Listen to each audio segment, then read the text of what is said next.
กี่คืนที่จะมีเธอเหลืออีกกี่ลมหายใจที่จะได้เจอกับความสดใสเวลามีน้อยเหลือเกินที่ให้ฉันได้เตรียมหัวใจว่าภาพที่เคยเห็นไม่นานจะเป็นแค่ความหลังไปต่อจากนี้นาทีนี้จะนับทุกลมหายใจเก็บเอาวันเวลาแต่ละหยดหยาดไว้ข้างในจากวันนี้คนนี้จะรักเธอสุดหัวใจ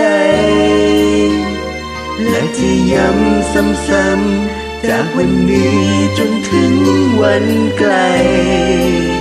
ว่ารักเธอเสียไปมากมาย กับเวลา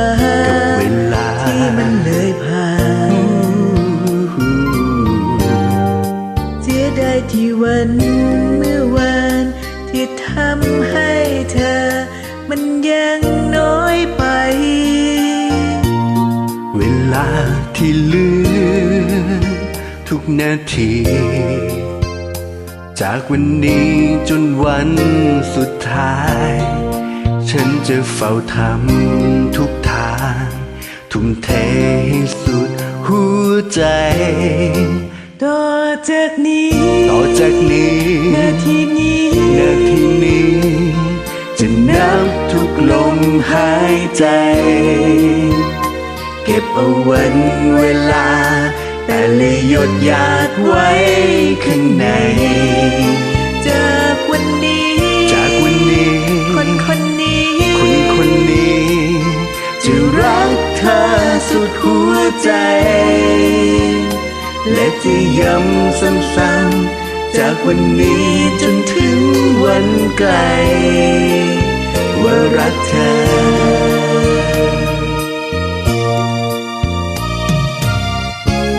ถึงแม้ในวันนั้นที่เราไกลห่าง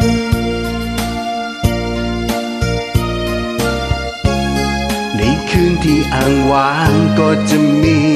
แต่เธอ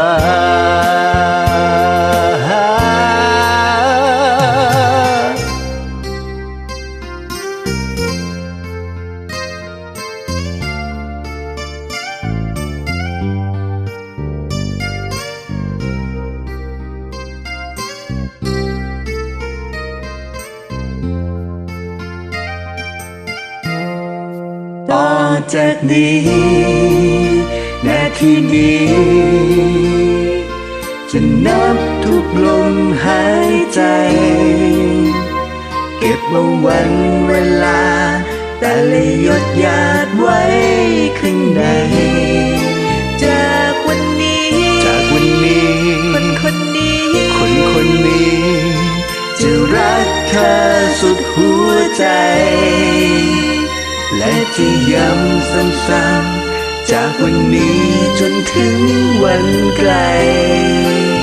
ว่ารักเธอ